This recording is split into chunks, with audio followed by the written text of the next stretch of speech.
أهلا بكم. اليوم نعرفكم على طريقة تحضير شوربة الجريش. اللي يتابعونا بدون ما يعملوا اشتراك في القناة بتفوتكم أكلات يابانية قادمة. والآن تعالوا نشوف إيش يحتاج لنا. يحتاج لنا قدر متوسط، مقلى صغير، ربع بصل، ملح حسب الذوق، ملعقة سمن دائب، كوب حليب كامل الدسم، كوب جريش، وما 4 أكواب ماء. قطع البصل شرائح طويلة أو مربعات حسب ذوقك. والآن نقوم بالتحضير. أحط الماء، هذا كوبين بس طلع عندي قليل، أنتوا سووا 4 أكواب مرة واحدة، وخليه يفور. وأيضا أحط الملح،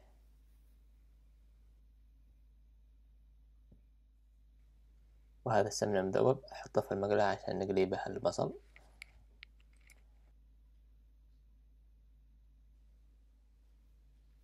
بعد ما يحمل السمن أحط البصل وخليه ينقلي لين يكون ذهبي.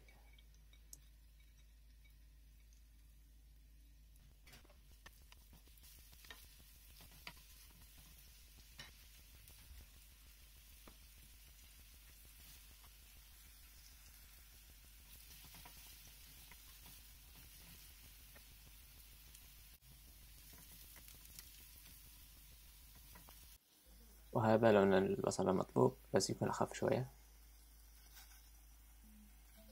والآن ننتقل إلى طبخ الجريش.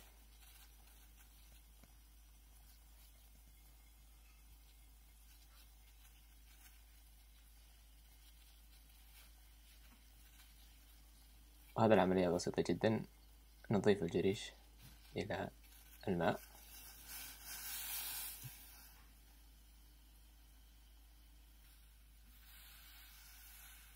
نحرك الجريش مع الماء ونوطي الحرارة إلى الأخير.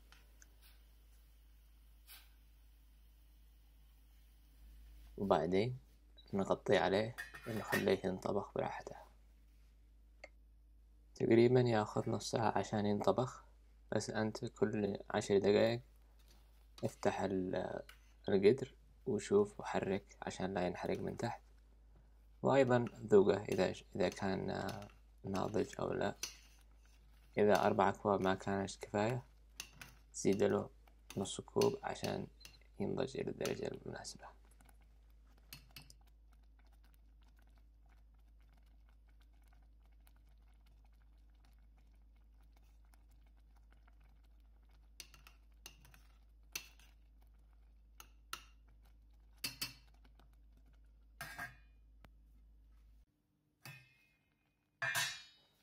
الآن وبعد نص ساعة تم الانتهاء من طبخ الجريش.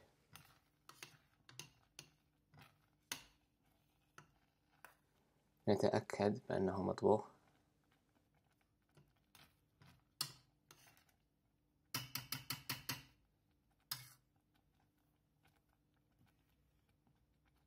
والآن نضيف كوبا من الحليب كامل الدسم.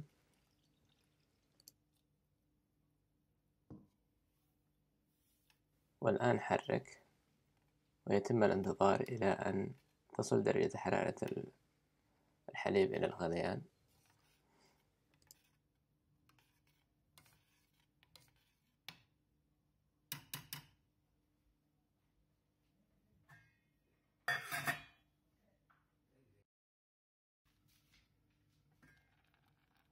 والآن وصل إلى درجة الغليان.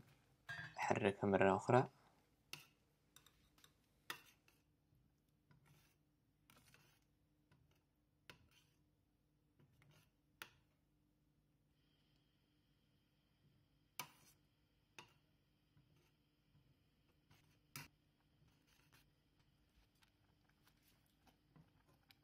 وأخيرا أحط البصل فوق الشربة.